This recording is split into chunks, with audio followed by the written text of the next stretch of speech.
Hello everyone, welcome to the What If Anime YouTube channel. Today, we are diving into an exciting new story that will take your imagination to the next level. Let's get started. What if Naruto was exiled and became a god? If you enjoyed, then please like, share and do comments. Naruto was enjoying his walk and appreciating the scenery around him, his eyes darting left and right, taking everything in and enjoying it, but then he remembered where he was supposed to be and what he was supposed to be doing when the location, but he just take his time and continuing walking the road leisurely, but then he thought, I have a bad feeling that something is going to ruin this moment of peace I am going to have in a few moments. And he was right, because just after ending that thought, a puff of smoke appeared in front of him and thought, just my luck, why'd I have to jinx myself?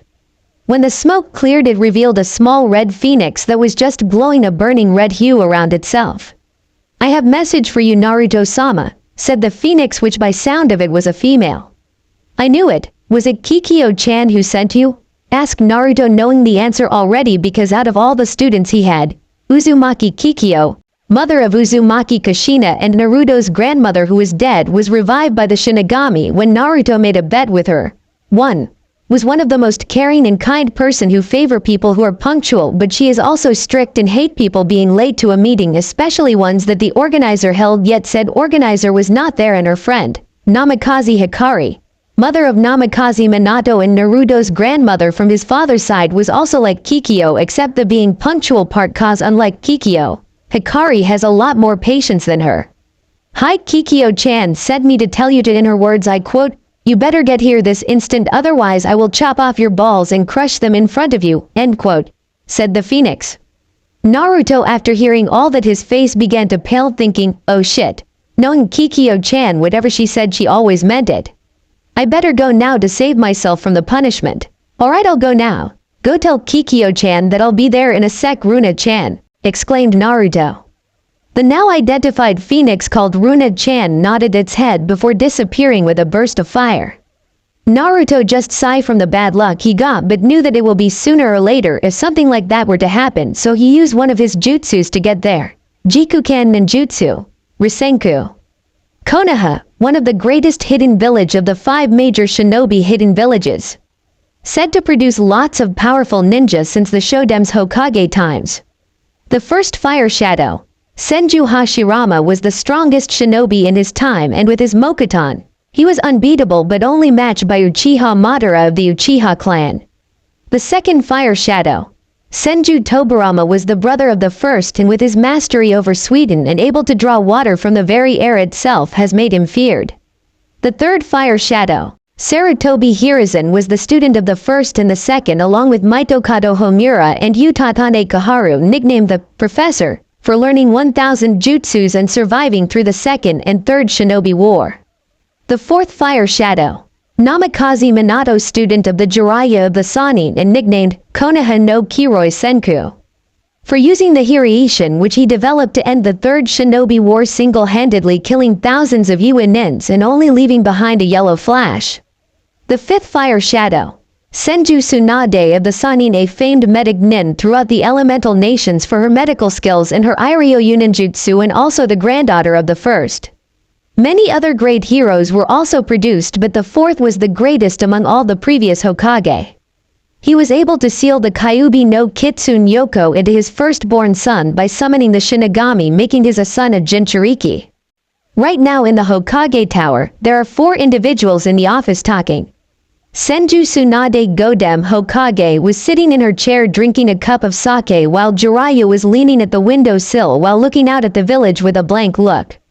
Namikaze Minato and Uzumaki Kushina was sitting in front of Tsunade drinking the offered sake that was given by Tsunade. You know, even after 8 years of your returning and explaining how you survived the sealing, I still find it shocking and surprising that I'm sitting here talking to you too, started Tsunade, breaking the silence over them. What's even more surprising is that you're alive even after the sealing and has been in hiding with Kushina ever since, and coming back with 5 more children. If Naruto was still here, I say they're about a year or 2 younger for the eldest and 4 to 5 years for the youngest, said Jiraiya. Both Minato and Kushina flinch at this, since Naruto, their eldest son, held the most burden and was treated like trash every day, with mobs trying to kill him and many other things, knowing they can prevent it by staying with him. Minato and Kushina feel even worse than shit now and was regretting everything now by not staying with their baby boy and raising him up like what normal parents would do. "Jiraiya, that's enough!" shouted Tsunade at Jiraiya. "You know they feel bad about leaving Naruto since the ceiling, so quit rubbing it in their face anymore," exclaimed Tsunade, knowing that the two didn't need any more guilt than they already have. "I'm just stating a fact, Haim, and of all the times they had to return is after Pain's attack and the council banishing Naruto," said Jiraiya, trying to calm down Tsunade. A few months later, after Pain's attack, Tsunade awakened from her coma and has been given the up-to-date was downright pissed and sad. Pissed at the council for banishing her surrogate little brother and son figure, and sad because she could not do anything to stop it. "Yeah, calm Tsunade, don't need to blame Sensei on this," said Minato. "Besides, more importantly, have you found any clues and whereabouts about my son?" continued hopefully. "Yeah, Jiraiya, you're a master spy, surely you have found a clue, right?" asked a hopeful Kushina. "Well, you old pervert, have you found any clues about his whereabouts?" said Tsunade. "Please tell us you have found a clue about now, since it has been 8 years. "No, I haven't found any clue about him yet," stated Jiraiya, earning disappointed looks from everyone in the office and sad looks from Minato and Kushina, but continued. "But from what my spy network has told me, there is 3 new hidden village being established and said that their shinobis are very strong. I don't care about new hidden villages popping out or not, I'm worried about where my son is," said a dejected Kushina. "Oh, I beg to differ, cause one of this new hidden villages that my spy network has found out is Uzugakure no Sato from the Whirlpool country that was destroyed by IWA Nens all those years ago," stated the Gamma Senin, knowing the reactions of what Kushina will display after hearing something related to her home country. "What, why didn't you tell me?" shouted out loud by Kushina. "When have you gotten this news and how long ago have you received this news?"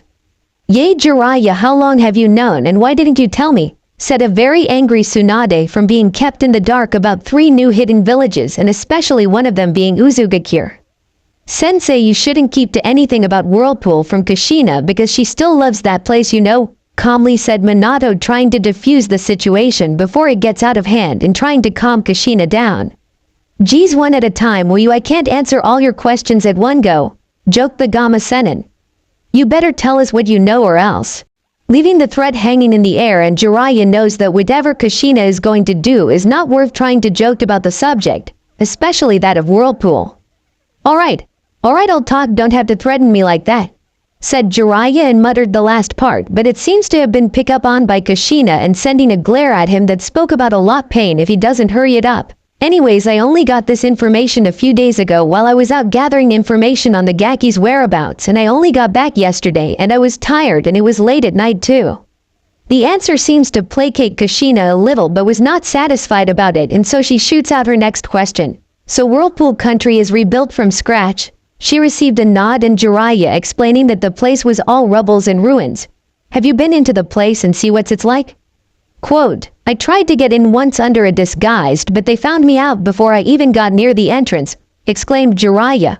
"I don't know how they did that, but I remembered that there isn't any Hyugas that ran Rouge or leave Konoha because only the Hyugas have that kind of long distance range, and with the Byakugan's penetrating vision of seeing through objects, I can't think of anything they can have or use to tell me apart from the rest that heard of the place and trying to settle in," explained Jiraiya. "And another thing that I noticed about the Uzu Nin that found me out. This caught everyone's attention, wanting to know more about their ninjas and how strong they are, especially Tsunade, to gauge how much of a difference they are compared to her shinobi. The Uzu Nin that picked me out has huge chakra reserves close to a cage's. This caused everyone to pale, thinking that if all the Uzu Nin has huge chakra reserves, then they are in big trouble, but that was quickly put away by what Jiraiya said. But from what I can observe from him, he seems to be one of their higher ranking ones, maybe an ANBU or Junin, but he didn't seems to be wearing a mask or carrying one, so he must be a Junin. A high Junin, I think. But that made everyone worry, because if their Junin already has near cage level chakra reserves, then what about their Anbu or their cage but that made them? Who is Uzubakure's new cage? And another thing that I find funny is that he doesn't wear a Hittite TAE, SP, stated Jiraiya. "What?" shouted Tsunade. "If they're not wearing Hittite TAE, then where is their symbol of a part of their village, cause a Hittite TAE is a symbol of which village they belong to?" said Tsunade, finding this indeed weird, and asked Kushina. Kushina, when you're still a kunoichi of Uzugakure, you identify yourself as a kunoichi of your village with your hite tae with your symbol, right?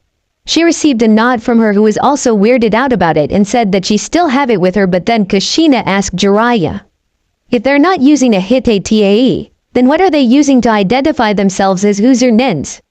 Questioned Kushina, finding it weird not using a hite tae, as well as Minato, who was silent listening throughout Jiraiya's report. I don't know, but then I saw he was wearing a sash like those Guardians of the Fire Lord with a swirl on it with a 10-tailed fox surrounding it, but then I noticed that not all Uzunins are wearing it, so it must be a sign or something. Then I noticed that all the Uzunins have and thought that that was what their symbol must be. Finished Jiraiya, leaving a confused group of what their symbol is. What is it, Jiraiya? Quit beating around a bush anymore and out with it, shouted Tsunade, having enough of the guessing game. Alright, their symbol is, pausing for dramatic effect, and the three in the office sitting on edge wanting to know what the symbol is a tattoo, finished Jiraiya. The three face faulted to the ground and all thinking the same thought. Their symbol is a tattoo, what the hell? Jiraiya, what the hell do you mean their symbol as shinobis of Uzugakure is a damn fucking tattoo? Shouted Tsunade, really expecting something other than a tattoo. Yay sensei, what do you that their symbol is actually a tattoo? Said Minato, finding it curious as to making a tattoo as their symbol and thinking that anyone could give themselves a similar tattoo if they want to infiltrate the village, but stop that thought and replay what Jiraiya said in his head and thought, it can't be that simple, there must be something else unless it is a. Yay, you old perv, you better not lie, said Kushina, hotly thinking that it's ridiculous as a tattoo be a symbol and other people can copy it as well to infiltrate their ranks, stealing information under their noses. Jiraiya, upon seeing their faces and their question, was mentally laughing at how stupid they were, but when he saw his student's face, he could tell that he already the answer when he saw it in his eyes, so to enlighten the other two, he faced his student and asked him, do you the answer, earning confused looks from the two females in the office, but looked towards Minato and he said, their seals, aren't they, sensei? Said Minato, earning a confirming nod from his sensei and two confused looks, but soon turned into understanding and turned towards the Gamma Sennin, awaiting an explanation. Correct, Minato, they're seals, and I see that Kushina and Tsunade understands now but is still confused, so I'll explain. Jiraiya cleared his throat to explain the explanation. The tattoos that I saw on the Uzunin was not just a tattoo, but it was a seal shaped and designed into a spiral with probably some kind of mechanisms that identify them when they step into Uzugakure, and if anybody who isn't a seal master, they won't know it's a seal and probably thought that they could just tattoo it on their left top shoulders, which is where it is located, and enter the village. But if my theory is right, then on the village gates itself have some kind of seals that is able to identify their shinobis and probably also able to identify those that have fake ones as well, and sent an alert or message that there is an intruder in the village and will probably send ninjas to deal with it. The seals on the shinobi themselves must have some kind of marking seal on it that identify each and every shinobi of the village, and the village gates must have some kind of identifying seals to be able to identify the shinobi that pass through the gate, meaning that the seals on the gates is like some sort of information bank with the information of each and every shinobi of the village, and those carrying the fake ones that are tattooed on themselves without knowing the true purpose of the seal and passing through the gate. And if the seals on the gate could not identify them, then the seal will send an alert or message to the main control room or wherever the seal is connected to. Ending the lengthy explanation and catching his breath, he turned to the other occupants in the room and saw that their jaws have dropped down and touched the floor, having a dumbstruck expression on their faces in awe at what the seal is capable of doing. Tsunade was the first one to snap out of her daze and said to Jiraiya, Jiraiya, if your theory is true about the seal's function and mechanisms, then Uzugakure isn't a hidden village easy to sneak in even for someone of your caliber of being a spy master. Snapping Minato and Kushina out from their daze. I agree, Haim, that not even I could sneak in the village easily without some kind of ruckus in the village to distract them, and even if there is something to divert their attention from me, there is still the seals on the gates that is able to identify any who pass through the gate to worry about, said Jiraiya, finding the idea of doing that to Konoha's shinobi forces is a good idea, but it is very time-consuming with only he and Minato being the only sealing masters in Konoha to actually do something this complicated without any accidents happening. Tsunade then had an idea and said, Jiraiya, maybe we sue, but was interrupted by said man when he said, I know what your idea is, Haim, and I can tell you that it won't work cause it is very time-consuming doing it to every shinobi in our forces, and the seal is very complicated, and with Minato and I being the only sealing masters in Konoha to actually do something like this and to pass this task to other novice will have a huge screw-up, and I don't want that," explained Jiraiya. Tsunade thought about it and thought that is true, so she dropped that idea and said to Jiraiya, "Jiraiya, I want you to keep searching for any information about the Brat's whereabouts and see if you can find a way around the seals from Uzubakure's security system and get in and find information about their shinobi forces and their cage," ordered Tsunade. After finding what little is known about Uzubakure from Jiraiya, she deemed that their village may be a threat in the future if they decided to turn their sights on Konoha if the security system of identifying their shinobi and routing the spies was anything to go by. "Got it, Haim. I'll try to find a way around the seals and see if I can get in and learn more about this new whirlpool that have been rebuilt," said Jiraiya, jumping out from the window to do the task he was given. Turning around to face the two remaining people in the office, she told them, "It's been a long day and we have learned a lot. Go back home and try to relax." Minato and Kushina just stood up and leave through the door back to the Namikaze compound where their family is waiting. Tsunade just thought about what happened today and took out a bottle of sake from one of her drawers and thought, "I'm getting too old for this shit." And with that she started gulping down her sake. Unknown location. A rift in the air has appeared and it started twisting in a spiral-like fashion, and with each twist, the size of the spiral began to increase and expand with parts of body coming out until the entire body is out, making it out to be a man. The man took in his surroundings and found that he was in a clearing within a forest. He follows the path out of the clearing to reach a giant gate on side of a mountain. The gate was 5 stories tall and 50-meter wide, with a spiral in the middle with 4 triangles at the side of spiral in 4 directions. The spiral was red and the triangles were black, and inside the triangles were circles which were white. The man put his hand on the gate and the spiral with the triangles and the circle started glowing blue for a few moments before disappearing, and the sound of a lock being unlocked could be heard. Click! The gate started opening with the creaking sound coming from the hinge until it was fully opened, and the man started walking down the hallway for a few minutes before reaching a door. He pushed it open and stepped in the room. The room was a meeting room, but what stood was that the tables and chairs was all below. The top was the observatory with the stairs leading down to the meeting area itself. The meeting area has a hexagon table with chairs, but behind the chairs, the walls have kanji on it. The one on the top has the kanji Zashu, top right, Uzumaki, bottom right, Senku, bottom, Ki, bottom left, Kaji, top left, Shiso. The seat in front of Zashu is empty, but the ones in front of Uzumaki, Senku, Ki, Kaji, and Shiso are filled. Their appearance are hidden behind the shadows, but if one look closer, you will see that all of them are female. The person that was seated in front of Uzumaki stood up and addressed the man that came in. "You're late, Naruto," she shouted out, due to him being on the upper level and them being on the lower level. Her voice was smooth and was like a melody being played. The man that was revealed to be Naruto just scratched his head and gave a goofy grin, revealing his teeth and his larger than normal canines. Ma, don't be like that, Kikyo-chan. At least I'm here, aren't I?" said Naruto to Kikyo.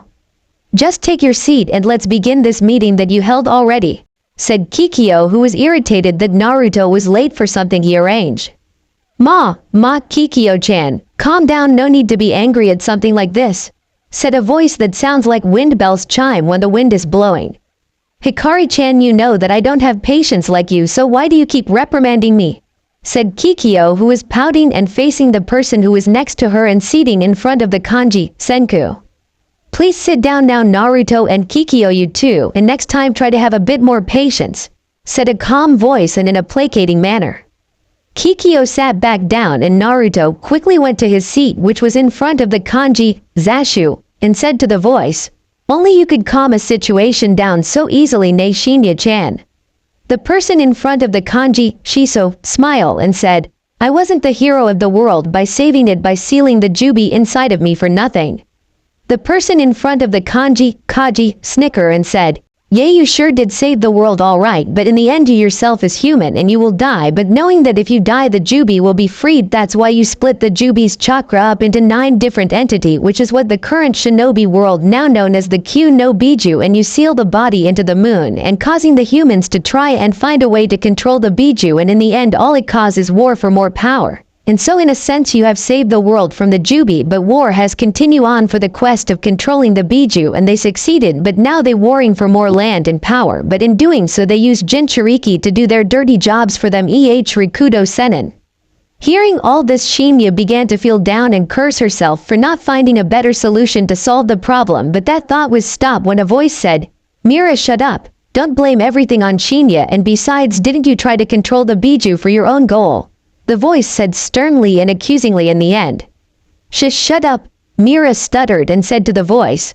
"Nobody asked for your opinion, Hana, and besides, didn't you control the Biju once with your Mokutan, huh?" The person in front of the kanji, Ki, now identified as Hana, said, "True, I indeed did that, but that was to stop the wars that was going on, and in the end didn't I give the Biju to other villages as a sign of peace and trust?" Mira couldn't think of a comeback or a retort from that and just stay silent until Hana said, "Apologize to Shinya now," sternly said. "So sorry, Shinya. Guess I kinda overstepped my bounds, huh, forgive me," said Mira sorrowfully. "Apologies accepted, and I know that not all the things I've done in the past can be changed, but since I received a second chance at life given to me by Shinigami-sama and Naruto-kun, I should treasure it and try to make up for my past mistakes," said Shinya, reminiscing about her past and promising to herself that she will make up for her sins. "Okay, enough chit-chat and let's begin this meeting, but first let's take attendance," said a cheerful Naruto. Kikyo stood up and said, "Uzumaki Kikyo here." Hikari stood up and said, "Namikaze Hikari here." Hana stood up and said, "Urin Hana here." Mira stood up and said, "Tenyo Mira here." Shinya stood up and said, "Tenbana Shinya here." "Good, all of you sit down and let's begin this meeting," said Naruto, and they all sat down and the meeting starts. Uzumaki Kikyo had long bright red crimson hair that stops right above her butt. Her emerald forest green eyes shone brightly like it was glowing. She had a cute yet mature face with no traces of baby fats and giving a wide and beautiful look. She wore a simple kimono that was red with flower patterns on it, and it was hugging her every curves, giving her a more wide appearance. Though her clothes may seem simple, her skills as a ninja are not to be underestimated, Naruto thought. Namikaze Hikari had long sunny-kissed blonde hair that stopped at her mid-back. Her bright sapphire eyes shining with mirth, making her eyes very attractive. She had a cute face that was so irresistible that you want to pinch her cheeks. She also wore a simple kimono that was aquatic blue with flower patterns on it that was in gold, hugging her every curves, giving her a more beautiful appearance. Urin Hana had long black hair mixed with green that stopped below her butt.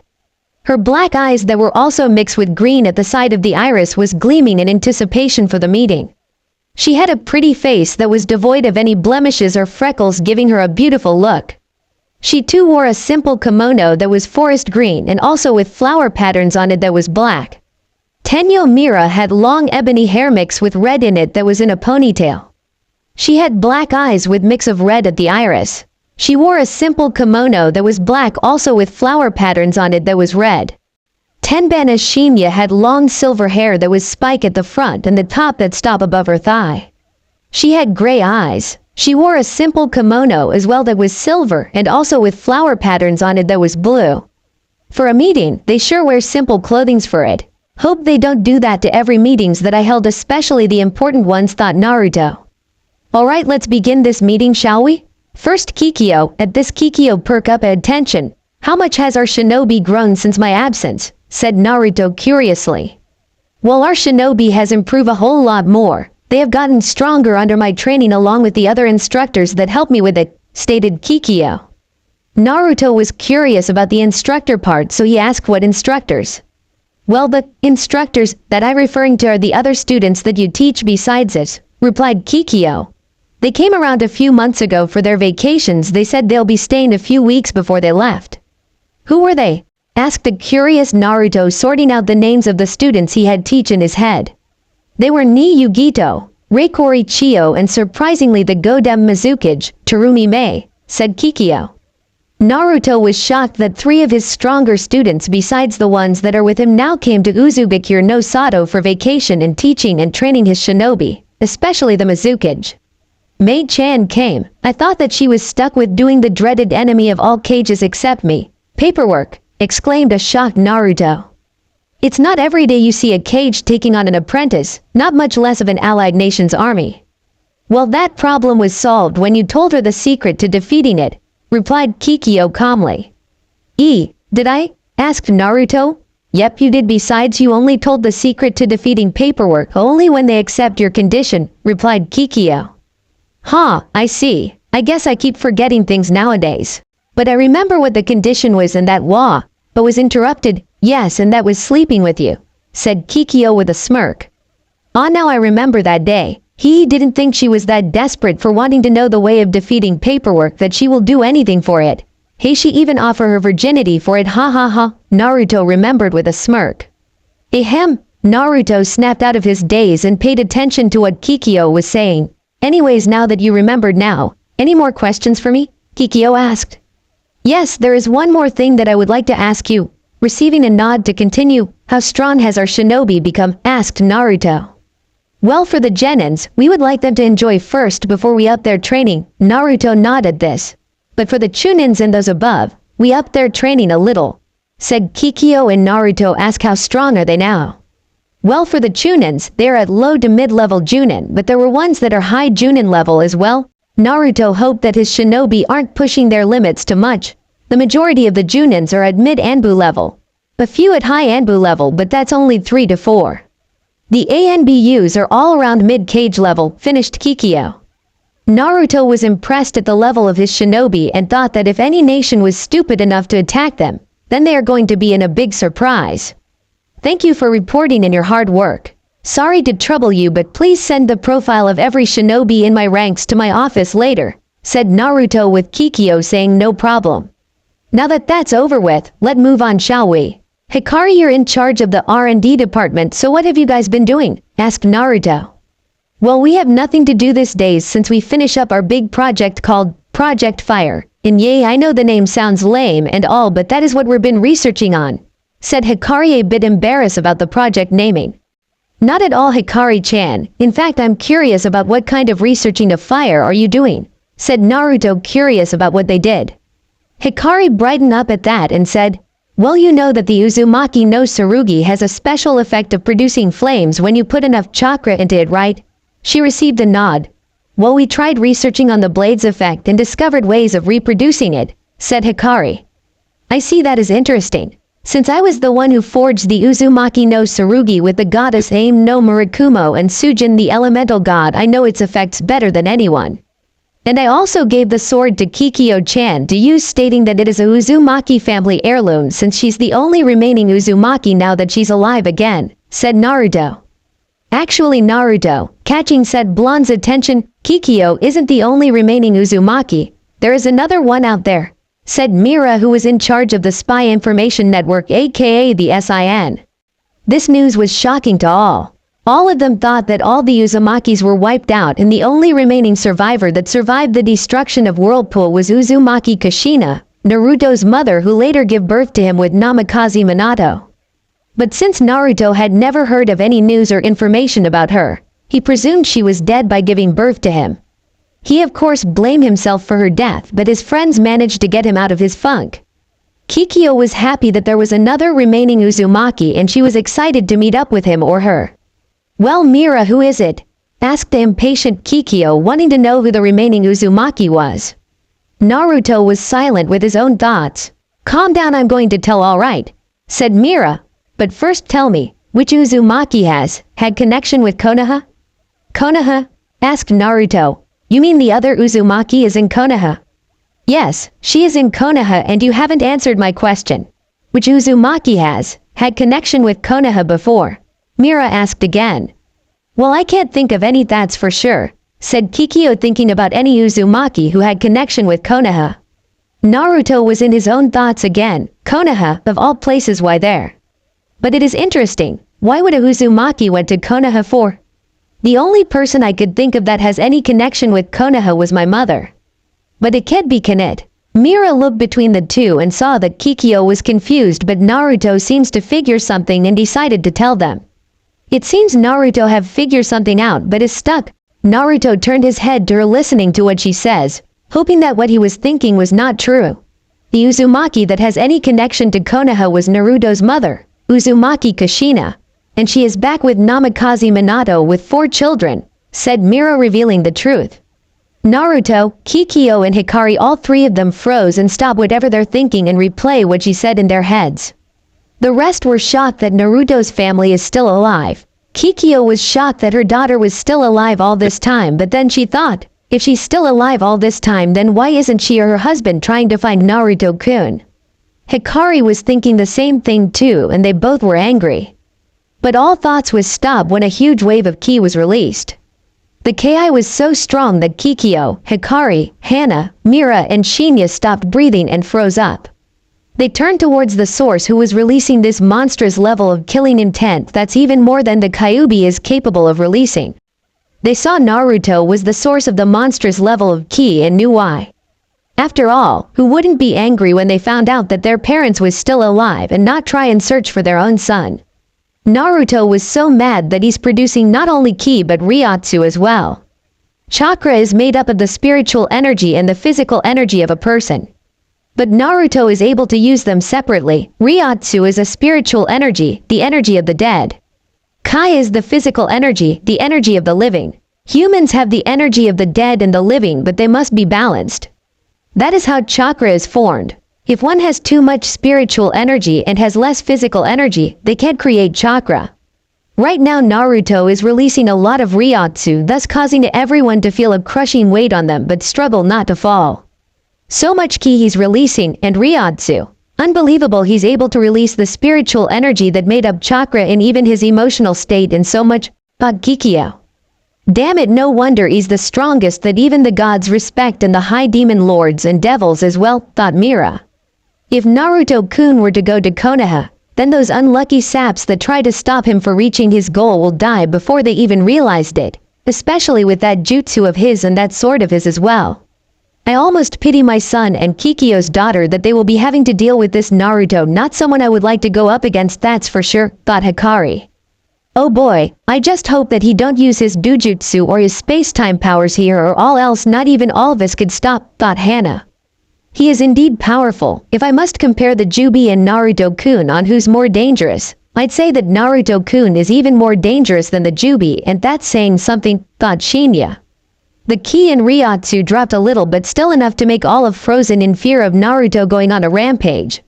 So my family, he said in a low and dangerous tone and spat the word family like it was poison, is still alive all this time and has been ignoring me for the sake of their own and their children. Naruto-kun, please calm down, said Kikyo, trying to calm Naruto down. Naruto seems to have heard her and took a long, deep breath and exhaled it out and repeating it a few more times before he finally managed to calm himself down. The ki in Ryotsu disappeared and they are all able to breathe normally again. Sorry about that, but it was too much for me to handle. I mean, yay, I had a hunch that they both are alive somewhere because a few years back when I discovered a gate that leads to hell and I met the Shinigami and she told me. Flashback, 5 years ago. I can't believe I'm actually speaking to the Shinigami right now. Hell, I'm not even dead yet and here I am speaking one-on-one with the Shinigami and it's a she at that, exclaimed Naruto with no amusement in his voice. The Shinigami was a pretty goddess. She had long white hair that stopped at her butt. Her skin was pale but not enough to think that she's sick or something. Her eyes had a black iris and her pupil was yellow. She had a beautiful face befitting of a goddess. She wore a plain black kimono that hugs her curve, showing off her beauty and parting a little, showing off her impressive DD cup cleavage. She had her Oni mask on her hands from just removing it. The Shinigami smirked at Naruto's blushing face when he saw her impressive bust and finding out that the Shinigami was a female, though she find it insulting that all powerful beings must automatically be male. So Naruto-kun, like what you see, she bent down so that Naruto was able to more of her cleavage, and speaking of Naruto, he was trying to hold in the nosebleed but was holding it in barely and even more harder for him when she bent over. Yes, quite a lot actually, but please, I'm here to speak with you about whether or not are my parents dead or alive, said Naruto, trying hard not let his lust take over him. The Shinigami pout and said, "Ah, can't I have a little fun in while?" and used the dreaded puppy eye on Naruto, but he has seen it enough times to withstand its effects and said to her, "Later." The Shinigami groaned and said, "Fine, I'll talk, but later you better let me have my fun, and that's with you." In a seductive tone and swinging her hips, sensually walking over to Naruto and put her hands on his waist and pressing her ass on his chest. Naruto blushed a beet red and stared into the Shinigami's eye that was filled with lust and nodded and putting his hands on her waist and hugging her, pressing her ass closer to his chest. Shinigami blushed at the bold move that Naruto just displayed and inwardly cheered because not many had the balls to actually try and act intimate with her with surrounded by death, and all but guessed that that was true. After all, she is the death god or goddess. Naruto smirked at her blush and leaned over to her ear and said in a husky tone that sent shivers up her spine, "Just be patient, Shi-chan." She blushed at the nickname he gave her. "After you tell me what I want, then we can have fun," finished with a foxy grin that always made her heart beat faster. Shinigami just blushed redder and her eyes shows unrestrained lust that waiting to be released. Shinigami said quickly, wanting to get to the main event. "No, they're not dead, I know, because the dead always comes through here to see if their souls are pure enough to be in heaven or stay in hell, and I have never seen your parents come down here for judgment, but I have noticed that right after the sealing of the Kyuubi, when I tried to get your father's soul, I just can't seem to take it, so I just be of waiting for the time for him to die come, and now we can go to the main event, right?" pleaded the Shinigami. "Thanks for the info, Shi-chan, and geez, you're sure impatient," said Naruto with a smirk. With that, the Shinigami just ripped Naruto's clothes and hers and started having for 3 hours straight. End flashback. "So after that I went to find any information about their whereabouts, but I just can't seem to find them, so I give trying to find them, but I didn't expect them to give birth again and them having the happy life with their families while I'm alone in the world without my families," said a depressed yet angry Naruto. Hikari, seeing this, stood up and went over to him and comforted him while saying to him, "It's all right, Naruto-kun, you have us, we're your family now, and we won't let anyone hurt you anymore," in a soft and motherly voice, trying to calm Naruto down. The others saw this and went over to him and hugged him as well, saying comforting words to him. Naruto was touched and he allowed a few tears to fall from his eyes and said, "Put your reports in my office later, I'll read them later." Meeting adjourned. With that, he stood up and used Rasenku to teleport them back to their home in Tengoku, or what is known as the new hidden village, Ryugakure no Sato. A few days passed and Naruto is currently in his office in Uzugakure. He was reading the reports sent to him about his shinobi, and so far he was impressed. Putting the one he was reading down, he sipped a bit of his tea and stood. His office, if you could really call it that, seems more like a lounging area than an office for work. His office was huge. 3 bookshelves filled with shelves upon shelves of books and scrolls to his right end of his office, and sofas in front of it in a U manner, with the table with the top being glass between the 3 sofas. The left end of his office meant for brewing tea or coffee or other beverages, with paintings hanged on the wall and sound systems. The floor is layered with a carpet over it, and behind his desk were windows. And the roof having a disco ball with music blaring. Naruto turned and looked out the window overlooking his village with a smile. But that turned into a frown when he saw an explosion coming from the village. He felt a presence behind him but didn't turn, knowing who is it. "I want you down there now and relay orders to evacuate the civilians and see who is the idiot that attacks us in broad daylight, Mira." "Sir." He felt the presence left and sigh. He turned and took a sip from his tea before taking his hat to cover his appearance and left his office to the scene with his tea in hand. At the scene, Jiraiya didn't expect his entrance to cause such a commotion and an explosion at that. "Damn it, I'm so screwed. What the hell caused the explosion? It definitely wasn't me, and now they know I'm here. Fuck, I'm so dead," Jiraiya thought. Jiraiya looked around and saw people running away from the area, but definitely could sense the shinobi coming his way, and also felt one with huge chakra reserves coming towards his direction as well. "Well, fuck, didn't expect this to happen. Now what should I do? I can't escape, they will catch me if I do," and Jiraiya's thought came to a halt as he had to dodge several fireballs aiming at him. He looked towards the direction it came from and saw a beautiful woman. The woman was standing at 5 feet 7 feet tall and had long ebony hair with red highlights that was in a ponytail, wearing a silver cross necklace. Black eyes with a bit of red, wearing a sleeveless black zip-up shirt over her D-cup that stop at her midriff, and black capri shorts that stop at her thighs, with black stockings, wearing black combat boots. a silver bracelet with a phoenix on her left wrist and black fingerless gloves on both hands. Jiraiya was awestruck at the beauty this woman has and couldn't help but let out a perverted giggle with thoughts running in his head. The woman heard the giggle and got a slight shiver and a twitch in her right eye. She sent a punch filled with fire chakra and released it, sending a blast of fire speeding towards the pervert. Said pervert saw this and widened his eyes and dodged the speeding blast. An explosion of dust rose from the impact, forming a small crater. Jiraiya knew now is not the time to joke around and became serious. Mira saw the sage got serious and proceeded to gauge his power level. She launched off and in a second she appeared in front of Jiraiya and sent a punch to his gut. The sage was shocked at the speed and barely blocked the punch and countered with a kick. Mira jumped to avoid the kick and lashed out with a kick of her own while Jiraiya jumped back to avoid it. Mira, still in the air, disappeared in a blur and appeared behind the sage and punched with fire now surrounding her hand to his head. Jiraiya, sensing her presence behind her and the danger, quickly used a shunshin body flicker to appear a distance away from her. The two eyed each other before they moved again. Jiraiya flipped through hand seals and said, Kaden, Enden, fire release, fireball.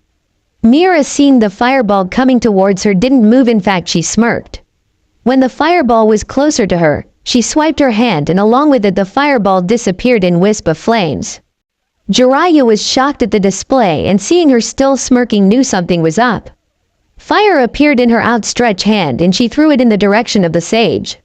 The fire then erupted into a fireball of Mira's height once it left her hand and sped towards Jiraiya, who was again shocked at the display but quickly dodged to the side. The fireball stopped when it hit a tree and promptly disintegrated it into ashes. Jiraiya was wide-eyed, shocked and terrified at the power the fireball contained.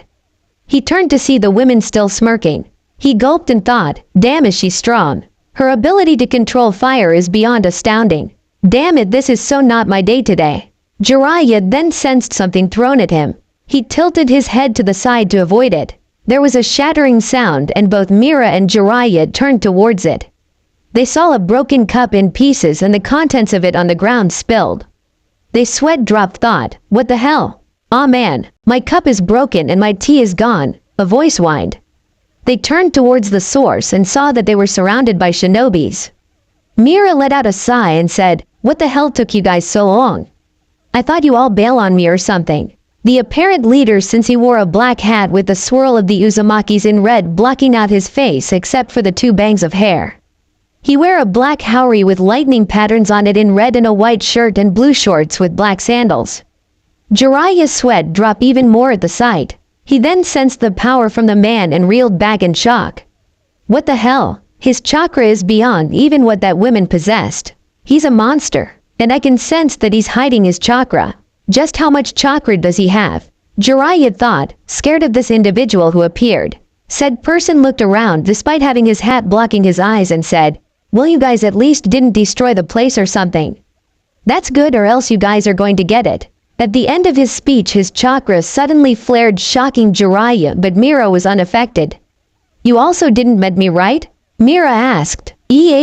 Number. Why do you ask? The man said. Nothing, just asking to confirm. Mira said. The man nodded his head and turned to Jiraiya.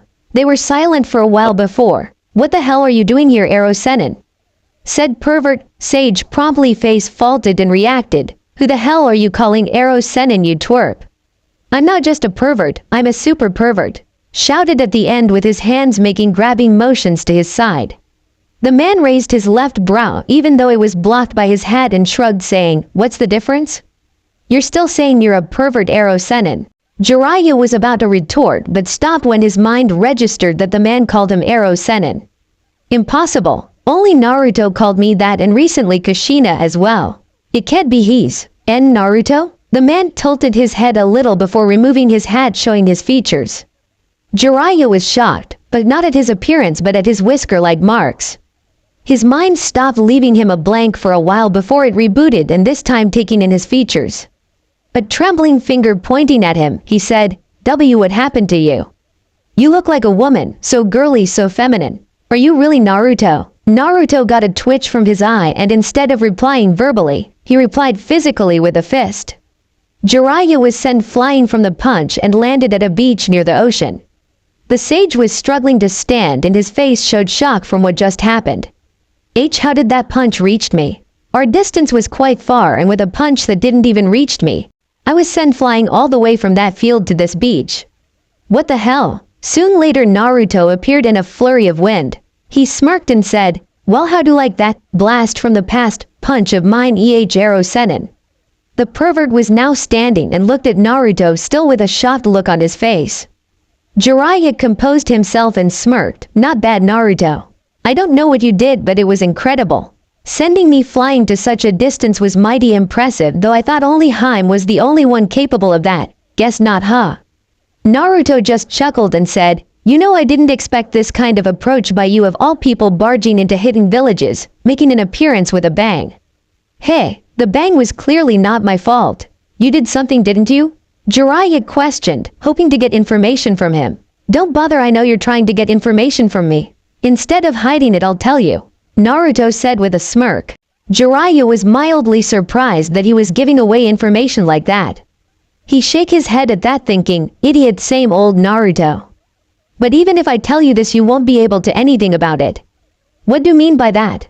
Jiraiya asked, narrowing his eyes at it. "After bringing the island back from being rubbles, we didn't immediately started rebuilding the village. Instead, the seal's master all painted a giant seal over the island that immediately detects and reacts to the foreign chakra signature that isn't keyed in the master seal in an explosive manner," Naruto revealed. Jiraiya was floored. He was completely taken aback by the information. His eyes were wide and his jaws was dropped. He couldn't believe the information he was being fed, and he voiced it, "Impossible. A seal that wide just to counter any intruder that entered the village, that will take a lot time. How in hell do they do it?" Naruto smirked and pointed his left thumb at himself, exclaiming, "Me." His response was a look that said he didn't believe it. Naruto sighed and shook his head. "You don't have to believe me. Hell, whether you believe me or not is your choice. I won't change your thought. But note this." His tone suddenly got darker and colder, scaring Jiraiya and have a shiver go down his spine. "You infiltrated the village, my village. Past connections or not, I have to regard you as an enemy. Whether you did it in the name of your village or not is none of my concern or business, but you have stepped into our lands uninvited. For that, pay the price for doing so." Immediately ending with his speech, Naruto dashed forward and with a sidekick, he sent Jiraiya skidding along the sandy beach. Jiraiya righted himself in midair and started going through hand seals, shouting, "Sweden! Miserapa, water release, violet water wave." The blast of water headed towards Naruto, but he merely put his palm in the way and said, "Food," and "Fumyaku, wind release, wind pulse." Naruto's jutsu sends a pulse of wind towards the water, stopping it and cancelling it as well. Jiraiya skidded along the sand and was shocked but recomposed himself quickly, but his mind was going a mile a second. That was the same as that woman. Did he mastered his element to that extent that he don't need hand seals anymore? This is most distressing, and he also said his village just now. Does that mean he's... Jiraiya said, "Well, from your words just now, I'll have to take this seriously. Your skill has definitely increased, and it'll be trouble for me if I don't take you on seriously, Naruto." "Come," Naruto smirked and said, "As you wish," and made a cutting motion, releasing a blade of wind soaring towards the sage. Jiraiya made some hand seals and slammed his hands to the sand and said, "Doden, Doryuheki, earth release, earth rampart wall." A wall of earth rose from the sand to stop the attack.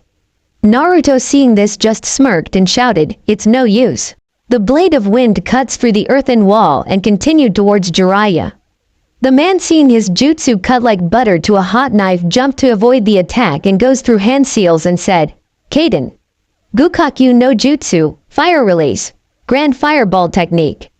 He breathes out a fireball and launched it towards Naruto. Naruto saw this and again smirked and launched a blade of wind towards it.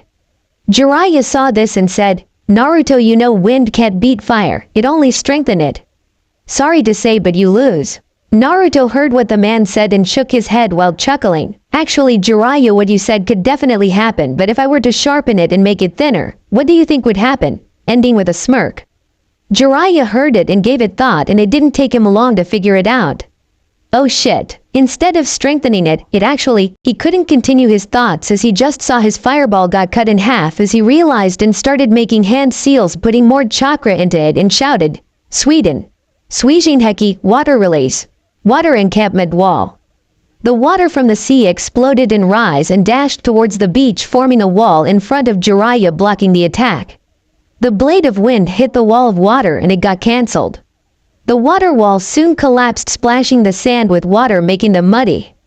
Jiraiya landed on the sand and Naruto spoke. I see you made that wall more thicker by adding more chakra to it thus stopping it I see that you realize that my wind is dangerous huh? Jiraiya remained silent and just stared at him. Naruto returned the stare before digging into his pocket in his haori. Jiraiya tensed and prepared to attack but face faltered when Naruto pulled out a small teacup. Naruto saw this and laughed at him thinking that he was going to attack him. He charged the cup with his chakra and a seal inscribed on it glowed before tea started filling up the cup. He took a sip from it before drinking all of it and a sigh escaped his lips once done. He put back the cup in his pocket and looked at Jiraiya. He started, you could have attacked me when I was sipping my tea? Jiraiya shook his head saying, I'll take my chances. And beside from what I can determine from you in this battle, you have become stronger and more powerful than before. I'll have to proceed carefully in dealing with you now. Naruto smiled and shook his head while chuckling. He breathed in and then out and said, hey you didn't change Arrow Sennin. Jiraiya just shook his head while he chuckled. But don't worry I'll just beat you up a little and then send you back to Konoha. He raised his hand pointing his index finger at Jiraiya and said, Sweden, Sweryuso, water release, water flowing lands. The water in the sea started shooting water spears at Jiraiya who saw it and started dodging the attack. Water spears keep launching from the sea and attacking the sage who kept dodging and then jumped to avoid it but then cursed and used a quick shunshin to avoid the ones that were about to attack him and resumed to dodging the spears again. Jumping again to avoid it, Naruto used this opportunity to use another jutsu to trap him. Sweden. Kuki Suiro, water release, atmospheric water prison. Drawing the water out of the air, he formed it into a sphere around Jiraiya trapping him in it. Jiraiya was surprised that he was trapped and thought, not only wind but he is also able to control the water masterfully as well. Naruto then controlled the sphere of water to crash to the sand below. It crashed with an explosion of water and sand. Jiraiya struggled to stand up and when he managed to stand he suddenly felt pain in his back and was sent flying. He crashed towards the sand sending it everywhere. He looked back and saw Naruto waving at him with grin before he felt pain in his side and was again sent flying back to his previous spot. He was sweating and panting hard from the sudden pains and blows to him. He didn't see it or felt his presence at all. He struggled to stand and look towards where Naruto was. He was grinning and waving at him. When did he move? I didn't even see any sign of him moving or sense him at all. This speed, not even the Hiraishin, flying thunder god, can match it. It doesn't even give a hint as to where he will appear next like the Hiraishin leaving a yellow flash and appearing in a yellow flash. Jiraiya said, you know you totally surpassed your father in the speed department. I mean he was the fastest shinobi with his Hiraishin but you just appear and disappear without even someone like me sensing you and you don't even give a hint as to where you'll appear next. You truly have surpassed your father, Naruto. With a smile at the end. Naruto all this time has been silent and his hair shadowed his eyes preventing it to be seen. Then he spoke, his tone hollow, you done? Jiraiya was confused at the tone but nodded. I see. Then allow me to speak my part then. Naruto raised his head and Jiraiya saw his eyes turned cold and seemed to glow and was glaring at him while killing intent was rolling off him in waves and the area seemed to shake. The sage was feeling a pressure crushing on him and was scared and even more confused at why he reacting like these. Jiraiya first thing, don't compare me to that worm. I have surpassed him in every sense of the word and I am beyond your level and his. I'm in a league of my own that is unsurpassed by mortal, demon or God's hand. None of you ants crawling on the ground can ever hope to match me and my powers. Only those that are on my level or below a little are capable of matching me. None of you insects are worth my time, Naruto said coldly. He dashed forward hitting Jiraiya in the gut with a punch. He hunched over spitting blood and stumbled back a little before collapsing on his knees supporting himself on his hands. In second, try the front door next time. Maybe you won't be beaten like this if you do, Naruto said, losing his coldness a little before kicking Jiraiya away. The sage was being flung like a rag doll a distance away. He loses his strength just from being punched in the gut by Naruto. Jiraiya groaned at the pain he had been inflicted by Naruto. Even raising his head is becoming difficult. He looked into Naruto's eyes and saw them staring back at him blankly. Naruto raised his hand and the space around Jiraiya started contorting and distorting. I may hate them, but I don't hate the children. They may be the cause of it, but at first they decided to abandon me and have a happy live without their accursed child. Maybe they don't want me. Who knows what they're thinking? Tell them this, Jiraiya. I will get them for the misfortune that befall me, and the pain and torture that I suffered will be returned by 100-fold. Remember, I will break them, to let them know the true meaning of pain. That was all Jiraiya heard before his world went dark. Naruto saw that the man was unconscious and used Jigen Tenso, dimensional transfer, to send him to Konoha. He looked at the spot for a few moments before he sighed. He then turned around and went back home. Konoha. At the gates of Konoha, two Chunin guards by the name of Izumo and Kitetsu were sitting in their seats in the guard post, bored out of their mind. They were just sitting there watching the air and space in front of them, nothing better to do. But good thing too, as they noticed that the air seems to shimmer. The wind started picking up, going faster, faster and faster until it formed a dome of wind at the gates. This occurrence, of course, did not escape the shinobi's attention. This happening gathered a crowd of shinobi, even the Hokage. Tsunade, Minato and Kushina were seeing this happening and was wondering what was it. The dome of wind suddenly stopped and revealed to the mass of shinobi the body of Jiraiya. They were shocked at the sight, and Tsunade, being the first to recompose herself, quickly ran forward, checking the body of her teammate and ran a diagnostic jutsu. Minato and Kushina recovered from their stupor and rushed forward as well to check on the pervert's being. Tsunade finished her diagnostic and turned to the two and said, "Don't worry, nothing bad happened to him. It seems like someone managed to beat him unconscious, though the question is who?" Minato and Kushina sighed in relief but looked at each other, thinking about the person who did this. Tsunade carried Jiraiya and stood up and said, "I'm going to take him to the hospital. We'll just have to wait for him to wake up and tell us who wa," but was interrupted by a groan and turned to look at Jiraiya, who was starting to wake. Tsunade quickly set him down and wait for him to wake completely. The sage slowly opened his eyes and saw the sight of Tsunade, Minato, Kushina and a mass of shinobi surrounding him. The first thing that went through his mind and out his mouth was, "Quite a reception I have, Haim." Minato said, "Well, sensei, considering the entrance you made and the condition you were in and your status as a Sannin, it's bound to attract attention, especially when you were laying on the ground unconscious." "What happened?" Jiraiya groaned and rubbed his temple. Sitting up straight, cross-legged, he said, "Well, I did my job and infiltrated Uzu-Ag," but was interrupted by Kushina saying, "You managed to infiltrate it. What was it like? Was it anything like in the past, or did it change?" Jiraiya held up a hand to stop her onslaught of questions and said, "Kushina, I know you're excited, but calm down.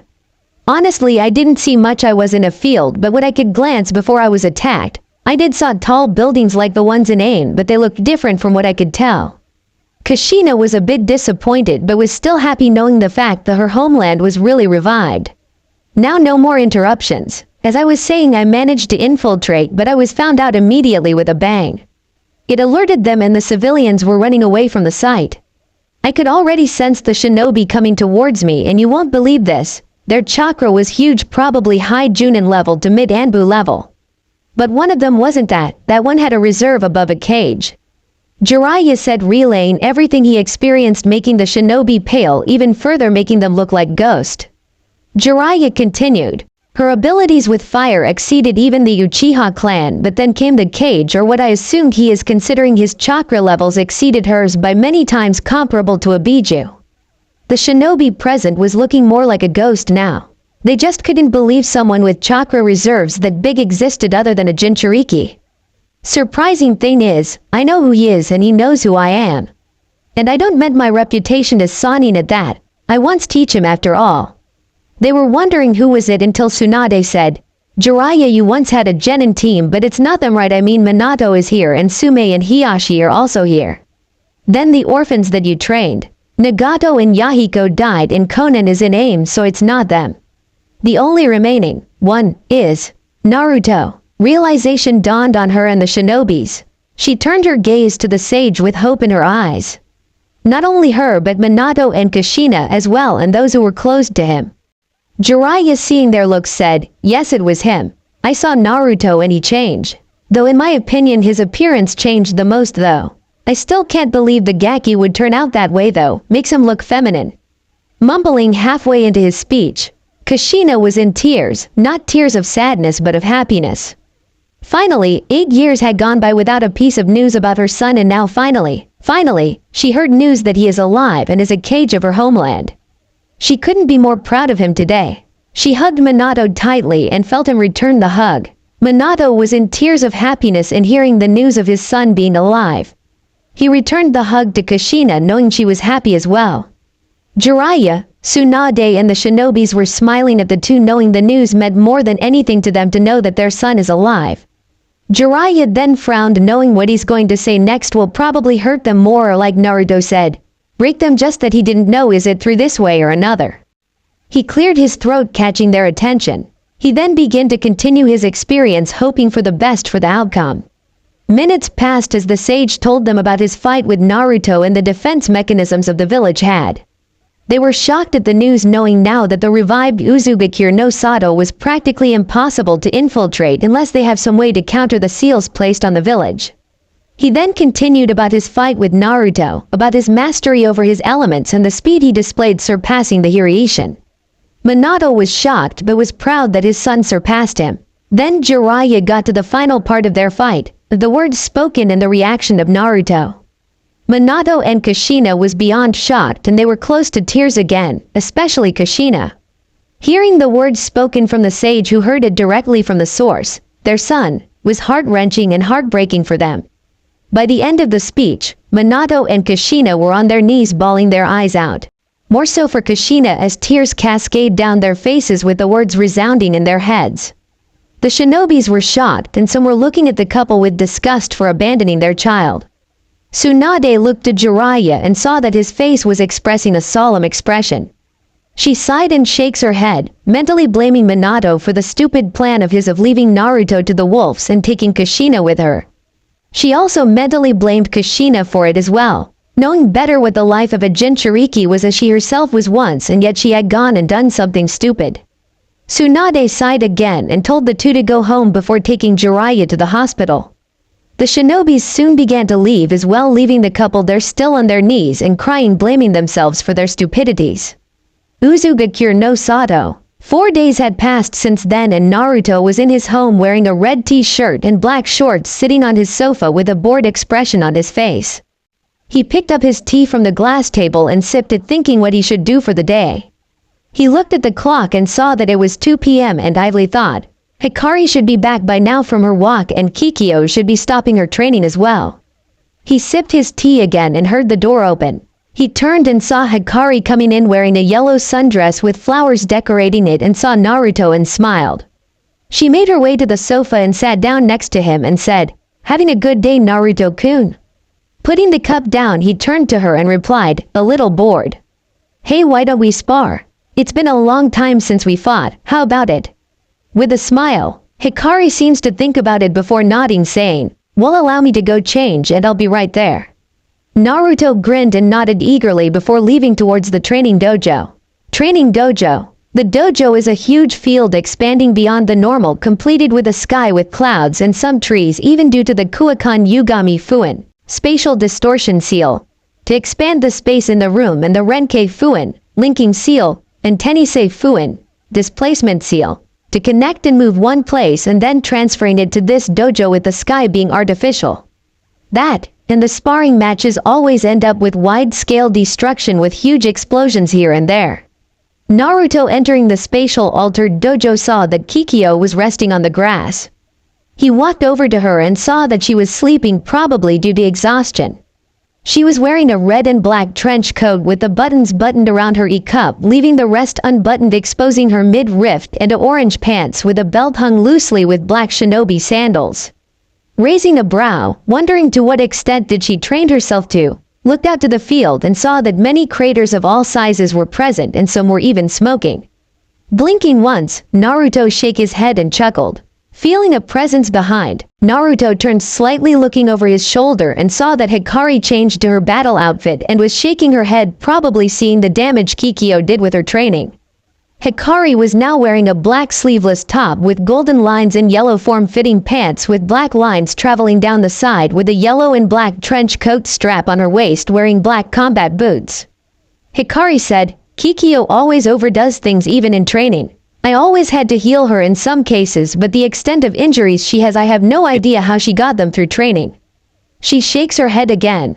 Naruto chuckled and picked up Kikyo bridal style, not disturbing her in the slightest as she continued sleeping, and place her under a tree and erect a silencing barrier around her to prevent the noise of battle from reaching her.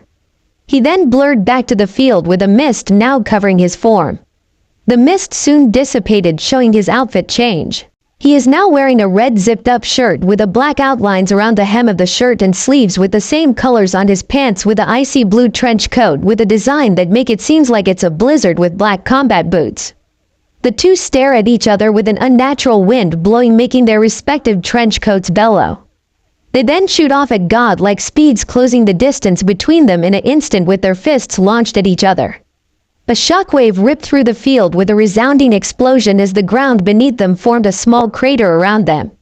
They both jumped back, but Naruto then jumped into the air, making a clawing motion with his left hand, and Hikari quickly dodged.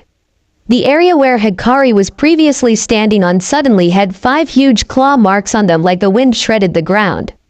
Hikari retaliated by charging lightning chakra into her leg and kick out. Raiden. Raijinkuri, lightning release. Lightning God Slicer. A huge wave of lightning released from her legs and fly towards Naruto. Naruto, seemingly still on air, brought both hands and clapped loudly, and at the point of impact releases wind chakra, amplifying it, making it sound like a thunderclap, canceling Hikari's attack. Naruto then followed up with separating his palms away, where a lance of wind appeared before grabbing it and throw it at Hikari at supersonic speeds that broke the sound barriers. Hikari, seeing the danger, quickly put both hands palm opened in front of her and channeled lightning chakra and said, "Raiden. Shishi Hoko, lightning release, lion roar." A lion's roar roared out with a pulse of lightning, filling the air in front her with electricity and also canceling the spear of wind. Hikari charged lightning chakra into both her arms and swing out, launching 2 yellow crescent waves towards Naruto. Raiden.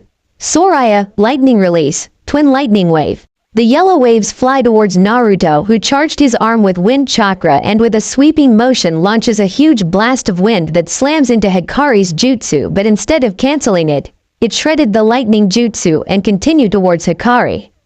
Said target saw this, was not surprised that her lightning jutsu was shredded by a wind jutsu, and held out a hand where lightning chakra was gathering, spinning and forming into a sphere. She then compressed the lightning sphere into marble-sized and strike the blast of shredding wind, exclaiming, "Raiden. Rasengan, lightning release, spiraling sphere." The marble-sized lightning Rasengan hit the blast of wind and dispersed before concentrating. Now streams of light crackling with electricity are spiraling around the small marble of lightning, which Hikari pointed to Naruto, who saw the danger as shown by his slight widening of his eyes. Hikari then said, "Eat this and get blasted to heaven, Naruto-kun." Raiden. Raishinho, lightning release, lightning divine cannon. From the marble-sized Rasengan shoots out a huge beam of lightning that blasts towards Naruto, who held out a hand to stop it, but the blast enveloped him and threw him all the way to the sky. The beam lasted a little more longer before slowly disappearing. The spot where Naruto was smoking hiding was within. Hikari thought she got him, but was proven wrong when the smoke cleared, showing Naruto with his hand outstretched, smoking and a little burned, but that soon started to heal, leaving perfectly tanned skin. He was smiling and looked at his hand, which blocked the jutsu from hitting him, now healed, but still felt a slight numbing, but that soon vanished. Naruto said, "You know, that actually got to me. Not many jutsus or attacks actually gets to me unless there's a lot of chakra or power behind them." Not bad at all, Hikari-chan." Hikari smiled and said, "Well, I am your grandmother and also your student. It still feels weird that I'm actually learning from my own grandson and being your lover." Naruto chuckled and scratched his head with a sheepish grin and said, "Well, I didn't know you were my grandma at that time until I learned about it and told you. I'm surprised that you still continued loving me even after knowing the truth, and I don't mean it in a familial way." Hikari giggled and said, "Well, even if you were my grandson, the love I felt before knowing was real, and after knowing, instead of expecting to feel disgusted and depressed, I felt even more attracted to you. I love you that much, Naruto-kun." Naruto smiled a genuine smile that on his feminine-looking face looked damn pretty and attractive that made Hikari blushed. Then a clapping sound was heard and they looked towards where the sound was permeating from and saw that Kikyo was awake and was the one clapping with a smile. She stopped clapping and stepped out of the barrier, which shattered like glass to a million pieces, said, "Nice speech there, Hikari. You know, Naruto, when you were helping me adjust to the world, I felt that even though I know that you were my grandson, I felt a small attraction to you, and with time passing and I get to know you more better, I felt that small attraction grow into something I never thought I would experience and felt again. Despite how weird it is, I'll still say it. I love you, Naruto." With a loving smile, Naruto floated back down and had a smile with tears streaking down from his eyes. Hikari and Kikyo both wiped the tears away and hugged him. Naruto hugged them back and was lightly sobbing. They stayed like that for a while before pulling away. Naruto's eyes were a little watery with a smile on his face. "Arigato, Hikari-chan, Kikyo-chan. Never in my life have I heard those special words spoken with so much emotion, and towards me at that. I'm so happy." He smiled a happy smile with his eyes closed and with his hair framing his face, giving it a feminine look. Naruto really looked very pretty and beautiful. He then wiped away the remainder of his tears and looked at the women before him with a happy smile and said, "Well, since Kikyo-chan's awaken up, would you like to join us in our spar?" Kikyo smiled and nodded her head. Naruto grinned before blurring the distance away while Hikari and Kikyo just stood loosely. Kikyo began with palming the ground with water chakra imbued and shouted, "Sweden! Bakufu Shochu, water release, waterfall rising pillar." Large pillars of water exploded out of the ground going towards Naruto. Hikari copied the same action and flowed her lightning chakra towards the ground towards the water pillar. The water pillars, now having lightning chakra, changed into a whitish yellow crackled with high voltage of electricity shocking and boiling the water, and they both shouted, "Kiyome! Koto no Jutsu, resonance, light tower technique." The electrified pillar of water now glowed a blinding white that Naruto had to narrow his eyes and could feel the shaking of the ground, indicating that he better move lest he got shocked. A split second later rose the white pillar at the spot Naruto was previously on that seemed higher than the other pillars. The pillar soon disappeared with no traces of Naruto except the scorched ground. Hikari and Kikyo both knew that Naruto escaped their combined technique and is now either moving around or hiding somewhere. Their answer soon came to them when they saw the artificial sky glowed red at certain spots.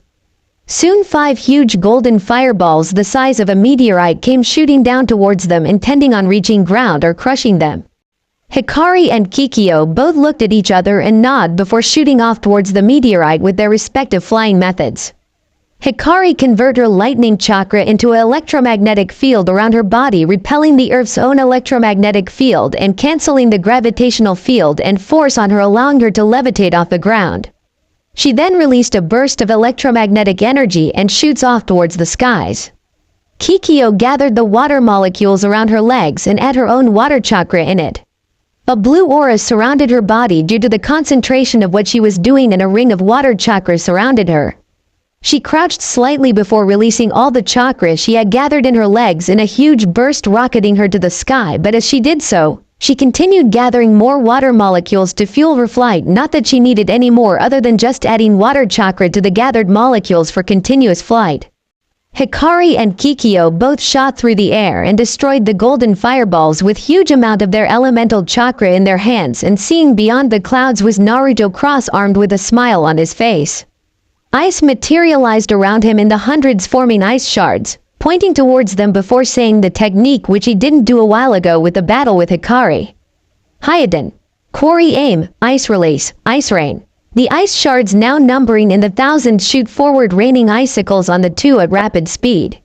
Said two saw this and halt their flight in midair, both preparing to counter the raining icicles. Huge amount of lightning chakra was gathered and swirled around the empty space between the palms that was brought together, and Kikyo was doing the same with water chakra. Naruto saw the two preparing something and just smiled. "Let's see what you're going to do now." The blonde and the redhead at the same time both released their technique towards the raining ice of death. They both shot their hands out and shouted, Raiden, Karyu, lightning release, swirling lightning current, Sweden, Razin Shio, water release, spiraling tide. The gathered lightning and water chakra blast out, forming a swirl of lightning and water in the air against the falling icicles. Both techniques, the same yet of different elements, clashed against the icicles and shredding through them. Naruto merely reformed and created new icicles to continue shooting towards the countering techniques. He knew what he was doing was only delaying the time before both techniques collide with him, but he wanted to see what will happen if he continued doing this. The techniques both continued obliterating the falling ice, but it seems to be a slow progress. Kikyo turned to Hikari and spoke with an annoyed tone, "We're making slow progress at this rate. Naruto's merely stalling by bombarding this ice on us. How about we quickly destroyed them before Naruto could create more to replace the destroyed ones?" Hikari nodded and said with a smile, "A one-hit jutsu to clear the path is good, but I have a better idea." Kikyo was confused but interested, so she leaned in to hear what her fellow grandmother had thought up. Naruto saw that the two were discussing something and smiled. He could hear what they were discussing if he wanted with his enhanced hearing, but blocked that so that he could see what they cooked up instead of expecting it. Kikyo was now grinning from ear to ear at the plan Hikari thought up. She leaned back and grinned and said, "Hikari, that was genius. Let's do this, and the look on Naruto will surely be one to be remembered." Hikari was smiling and nodding to the praise in the last part. They both then concentrate more to execute their plan. The swirl of lightning and water both slowly become more bigger as more elemental chakra was added in as they slowly gyrate towards one another. Lightning traveled through the water, electrifying it and strengthening it as the water flowed through the lightning currents, melting with it. Both jutsu was huge before, but now that they're combined along with the additional chakra put in, it's now more bigger than a Ferris wheel, twice the size of it. Naruto was shocked and stunned with jaws dropped. Although he is a god and now immortal, he is still able to experience pain. Nothing could kill him, well, nothing that he knew of, but those on his level, a god or his students, could actually hurt him, and a whole lot of hurt and pain did they give him. And right now he is witnessing something that could actually bring that whole lot of pain to him and actually hurt him if he didn't do something about it. He cursed himself for not actually listening in on their planning and do something about it, and now he's going to experience a whole lot of pain, but not that if he got anything to say about it. The giant then a Ferris wheel swirl of lightning and water is now destroying all the icicles due to it affecting the air around. The air is now filled and charged with extreme high voltage of electricity that cracked and destroyed the falling ice. Kiyome, Raisu Daryu, Resonance, Lightning Water Grand Current. Hikari and Kikyo both exclaimed. They were now enjoying the look on Naruto's face and was definitely remembering it, burning the image into their heads. But the true surprise has yet to come.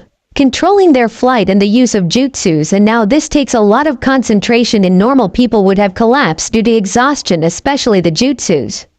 The jutsus were all high-ranked, either it's AA or S-ranked jutsus, especially the Kiyome jutsu, which takes a lot of skill, chakra and concentration to perform. The Raisu Daryu is a high-leveled Kiyome jutsu that takes a ton of chakra and concentration that will kill even a cage due to the beyond cage level chakra needed. The jutsus they're using are considered a kinjutsu to a shinobi village, including the 5 great nations, but to them, Naruto, Kikyo, Hikari, Mira, Hana and Shinya and a few others are able to use them to their fullest without repercussion.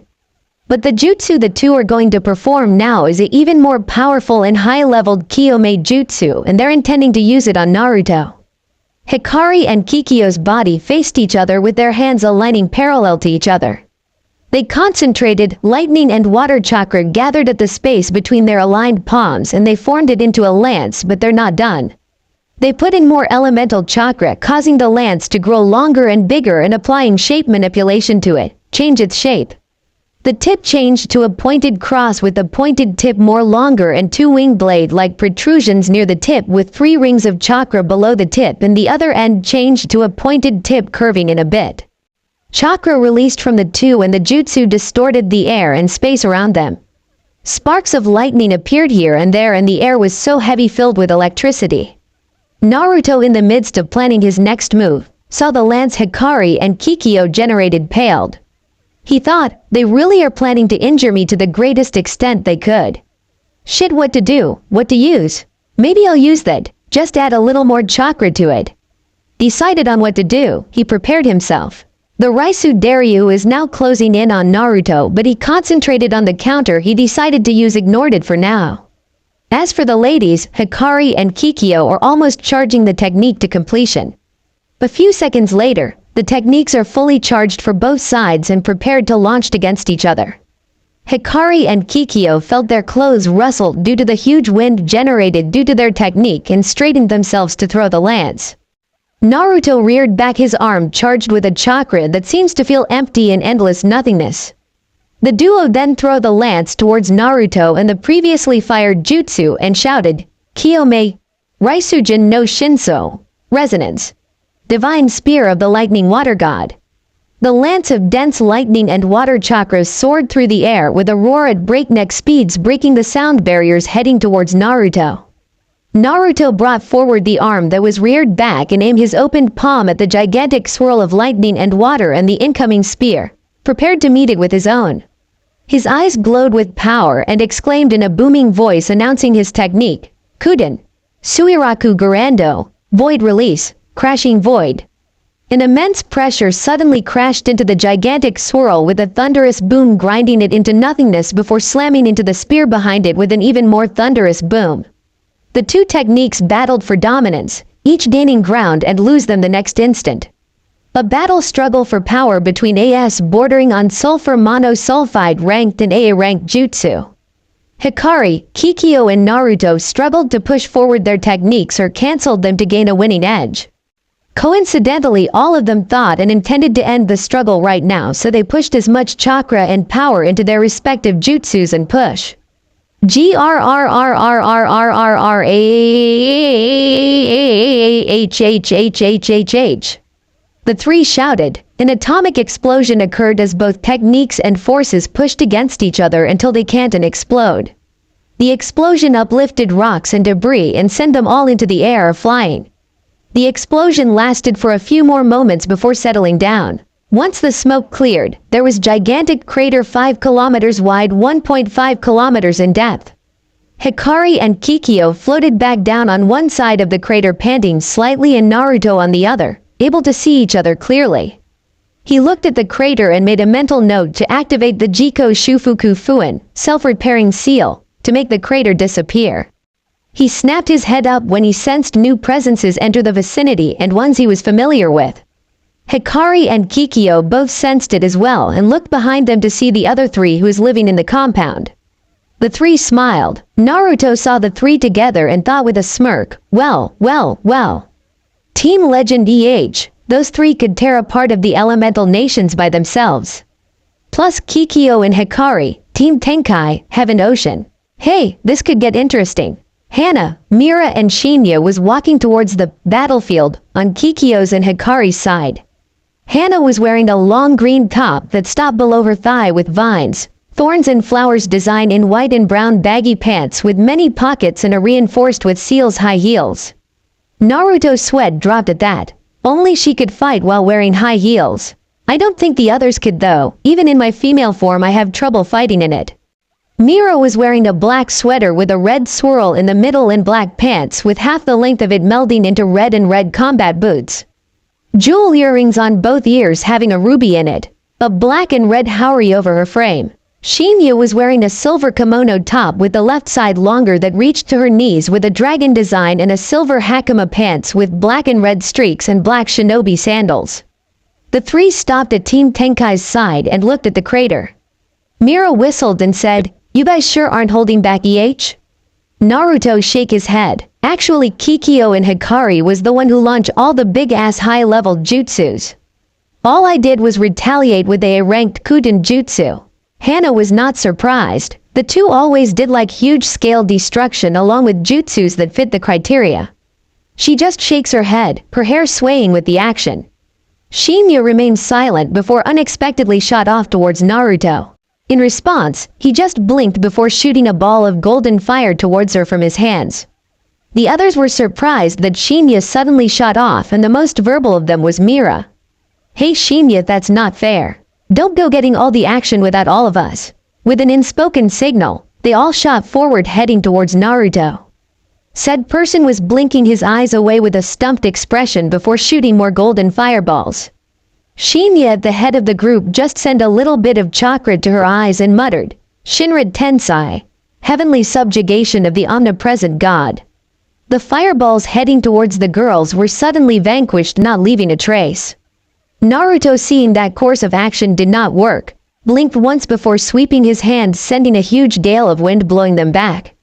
The girls all righted themselves in mid-air and Mira gathered chakra before shouting, "Kaden, Kankyu Tenka, fire release, environmental ignition." Fire suddenly combusted around Naruto before exploding in a 5-meter explosion.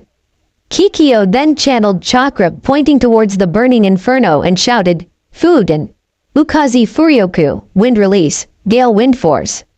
The burning inferno turned into something similar of a volcanic eruption, but the flames suddenly dispersed with a pulse of wind from Naruto, who remained unscathed.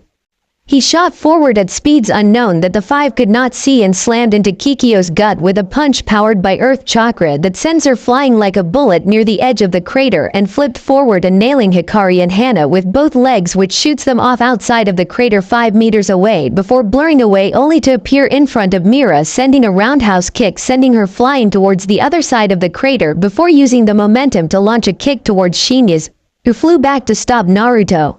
Gut knocking the air out of her, followed with a kick to the chin sending her away. All this happened in 4 seconds. Utilizing his speed, Naruto knocked them away in 4 seconds. Resounding booms indicated their landing was huge and painful. Naruto looked around, spotting the girls and thinking who to go after first. He turned around sharply and sliced a wooden spike that was about to impale him with his hands.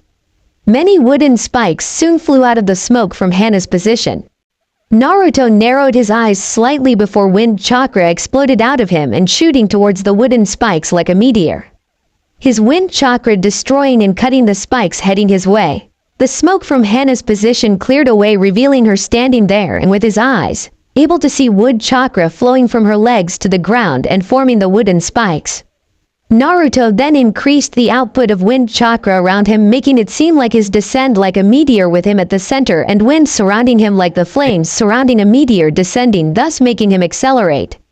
Hana saw his descend becoming faster, surround herself with light green with flecks of brown wood chakra and jumped away, leaving a trail of energy behind as she did. Naruto's descend and landing cracked and upturned the ground, sending a shockwave, his eyes glowing. He stood to his full height, his aura of wind chakra still surrounding him. His eyes glowed even brighter and the wind chakra surrounding him released itself, sending an even bigger shockwave that sends dust and small debris away. Naruto looked around and spotted Hana a distance away. He took a step forward before vines and thorns suddenly sprouted from the ground, wrapping around him, constricting his movement. The thorns not even cutting into his skin, but still proved to be an annoyance as it felt like a needle poking him without entering his skin at all. Chakra exploded out of him, forming an aura, but this time instead of light green wind chakra that cuts, this one's orange-red bordering on golden that instantly turns the vines and thorns into ashes. Naruto kept the aura before exploding forward with great force, destroying his previous spot and forming a large crater towards Hana. Wisps of orange flames appeared around him before suddenly expanding to basketball size and shoots away at Hana. The wood user saw this and pulled the moisture in the air and formed it into rings before sending it towards the fireballs. Sweden. Suiwakiri no Jutsu, water release, water ring slicer technique. The rings of water impacted the fireballs, causing steam to appear. Naruto with his flaming aura charged through the steam and out of it in an instant before canceling his aura and sends a punch to Hana. She blocks the attack with her left forearm but had to strain to stand as the strength behind the punch was enormous and swatted it away before sending a flurry of punches at Naruto. He blocked, countered and swatted away at the punches before blurring away with pure speed and appeared behind her and was about to chop her neck before sensing something that makes his hair on both the head and neck stands. He turned and saw a lion made out of lightning not 3 inches away from his face. He was about to deal with the lightning creation before catching the punch heading towards his head from the side and going on a new course of plan. Flung Hana towards the lightning made lion and jumped away but had to duck under a kick and rolled away. Hana and the lightning lion made contact and sends millions of voltage through her, but then she poofed, indicating her as a Cage Bunshin, shadow clone. Naruto then had to roll away again as a lightning-coated punch aimed at him but missed and hit the earth, discharging the lightning. He jumped to the air immediately after he rolled away and saw that Hikari was the one who attacked him. Conjuring a golden fireball in his hand, then adding wind chakra to it, a fireball the size of a wrecking ball with more power than it appeared in his hand, and he threw at the two. Seeing the fireball, Hana and Hikari both prepared to either block or counter it when they saw a swirl in the air. Mira appeared out of her space-time technique in a swirly fashion and saw a fireball heading towards her and the two behind her. She gathered chakra in her eyes, changing it into a form her previous life possessed. The Aeon Mangekyo Sharingan, Eternal Kaleidoscope Copy Wheel Eye, of Uchiha Madara now appeared within her eyes. She used the Dujutsu's ability to suck in matter to a different dimension to absorb the fireball. Now using both eyes for the technique, the speed of the suction increased and a lot more faster as well. Upon completely absorbing the flames, she looked towards the space behind Naruto, who had a small widening of his eyes in surprise, and opened the dimensional gateway, releasing Naruto's own technique on himself. Naruto, sensing the twist and turn of the space behind as well as the heat, quickly turned just in time to stop his own attack from colliding with him with his palm and crushed it, making it dispersed. He quickly back in time to narrowly dodged an attack to his head by slightly tilting his head to the side where a stream of lightning shot past. Hearing the sound of feet stamping ground, he saw that 3 huge dragons made out of mud rose from the earth with red eyes and white inside their mouths. Doden. Doryuden no Jutsu. Earth Release. Earth Dragon Missile Technique. Hana announced. The mud dragons shot a dozen of mud balls at a rapid speed at Naruto, who was cautious of the others joining the attack, as well made the air in front of him from the ground up to a bit higher of him in the air distort and contort. The mud bullets hits the distorted air and went through, disappearing into it. Hana and the other two blinked at what was happening before realizing what the technique used was. Naruto smiled as his technique worked. Kuden. Shokuaheki, Void Release. Rising Void Wall. A defensive technique of the void element that distorts the air, but its real purpose is to send whatever hits the wall into the void, Naruto thought. And now to release whatever has been sent to the nothingness. Hana stopped her technique, which the mud dragon stopped firing and dropped back to being just mud. Naruto, taking this chance, implement his technique in action. The air distorted even more than before, like it is unrest. The girls were wary now that they saw what happened. Naruto smiled and said, I believe now it is my turn. Kuso Jigen Kaihao. Muko Kara Shutsugan, Void Element Dimension Release. Emergence from within the void. The projectiles of mud that was absorbed by the void wall suddenly was released and shot back from the distorted air. Knowing that her ability would be useless right now, Mira and the others quickly dodged around, trying to avoid the reflected technique.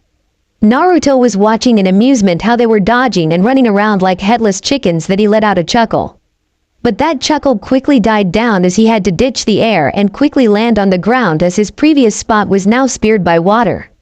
Looking around, Naruto could not find the culprit, stretched his senses wide to sense her. Sensing her and where she is, raised a wall of earth with a slight tap of the ground behind him, and heard flesh hitting rock and the hiss of pain that escaped the culprit. He smirked as he added more chakra to the earth wall, and the hiss of pain was music to his ears. But again that smirk died down quickly as he also sensed the one behind the earthen wall was now replaced with another presence. Hearing the slight muttering of Shinran Tensei, Naruto's eye flew open as his back was hit with the pieces of earth that was once part of his technique as he flew forward at incredible speed. Fuck, damn you Shinya, Naruto yelled while still flying through the air. He righted himself and landed perfectly, head down, and kicked forward, hitting seemingly hit nothing but air, but it had the intended effect he wanted. A shockwave blast forward, impacting a water dragon, making it ripple, and finally reduced to droplets of water with a huge explosion. Naruto raised his head, showing his eyes glowing brighter than before and his chakra skyrocketing, literally. Chakra exploded out of his body and rose to the sky. Hikari, Kikyo, Hana, Mira and Shinya felt the chakra spike, and seeing it before them knows that Naruto is now getting serious. Naruto receded his chakra, but his eyes still glowing, stretched out his left arm to the side, and a Masamune sword longer than him appeared out of thin air. The handle is 1 feet long and is of obsidian black color with red tassels at the end with a circular guard decorated with a spiral design and the blade being 6 feet 10 that shined brightly and reflected clearly. A cruel smirk appeared on his face slowly and with his eyes glowing, makes it a very terrifying visage. The 5 seeing this couldn't help but shiver slightly but quickly steeled themselves and summoned their own respective weapons. Hikari's weapon is a nodashi with the handle a yellow color like lightning with lightning bolt symbols etched into it with a cross-shaped guard, and the blade itself is a obsidian black like the night that shines in light. Kikyo's weapon is a nodashi with a red hilt with her clan's symbol etched into it in black with a circular guard with a spiral design and the blade being the oceanic blue with waves pattern along the edges. Hana's weapon is also a nodashi with the handle being earthen brown with diamond designs etched with a flower-shaped guard and the blade being a forest green. Mira's weapon is a nodashi with a black handle with circles and a 3-pronged shuriken guard with a red blade. Shinya's weapon, another nodashi with a gray handle with thin silver threads wrapping around it with a square guard with a cross in it and the blade being a mix of red and black. Naruto, seeing them drawing their weapons in response to him drawing his, let out a feral smirk and, surprising them by releasing a high-end sword technique at them. Kaimetsu Ryu. Kazuchi, World Slayer style, scarring earth. An overhead swing to the ground caused a gigantic slash that raced towards the 5 destroying the earth. The 5 paled like a ghost but with all their speed managed to dodge the elemental destroyer wave by a hair's breadth. The technique ended not hitting its intended targets. The path the slash traveled tore a crevice into place with huge pieces of earth upturned around it. Truly a technique well earned and placed in the style that destroy the world. The girls all had wide eyes in shock. They turned towards where Naruto was but couldn't see him when they felt a presence above them. Naruto was above them about to bring down his sword and released a cutting wave from it. They again dodged but this time with the intention of retaliating back. Kikyo charged her blade with water chakra and swung it in the direction of Naruto. Uzumaki Ryu Itu. Suiryuha, whirlpool-style first blade. Water Dragon Wave. A wave of 5 water dragon appeared out of the slash and raced forward attacking Naruto. Naruto merely swung his sword and the dragons vanished before swinging again, releasing a wave towards her. His attack was intercepted by another wave and heard. Raisetsu, lightning slash. Turning, he saw a giant wave of lightning heading towards him but also swing his blade with a bit more effort, splitting the attack and continuing towards Hikari. She dodged the attack. Hana went up and swung her sword in a huge arc, causing multiple green tendrils sprouting from the ground and aiming at Naruto. He dodged and weaved through them and sent a giant wave of air towards her. Mira appeared in front of Hana and charged fire chakra into her blade and swung upwards. Shokaryu, rising fire dragon. Fire erupted out of the earth forming a dragon. The dragon raced towards Naruto, who simply put out a hand and pushed. The fire dragon disappeared but Mira could feel the pressure increasing. She quickly dodged and seeing a crater made by the push, Naruto made doubled her speed and moved a distance away. Feeling a presence heading his way at fast speeds, Naruto turned and clashed swords with Shinya. The two struggled for a while before jumping back. Naruto immediately launched multiple slashes that flew towards Shinya, who retaliated by entering a Batu Iajutsu, art of sheathing and unsheathing in quick draw, stance and unsheathed from her air sheath, sending a huge arc that cancelled all the slashes. Feeling presences surrounding him, he looked around and saw that all the girls surrounded him. He smirked before dive dropping. The girls were a bit shocked but soon joined him. Falling towards the ground, Naruto looked back and saw them following him. As he neared the ground, just an inch before crashing, he swerved upwards at the last moment. Creating 5 wrecking ball-sized balls of wind, he sent them flying at the ladies. They merely dodged or weaved through them and continued after him, launching their own elemental attacks. Explosions littered the sky as the two sides keep launching attacks at each other. When suddenly a real-life dragon appeared and heading towards Naruto's attacker.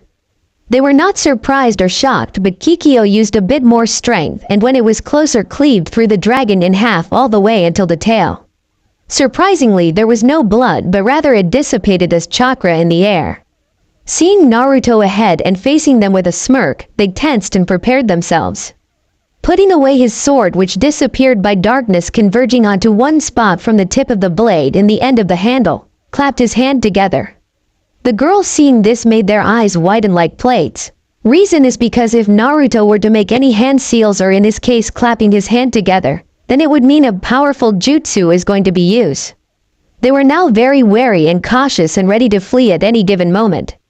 Chakra was visible as it gathered in Naruto, and as an aura of blue engulfed him. He then exclaimed with a voice full of power the name of his technique. Koton.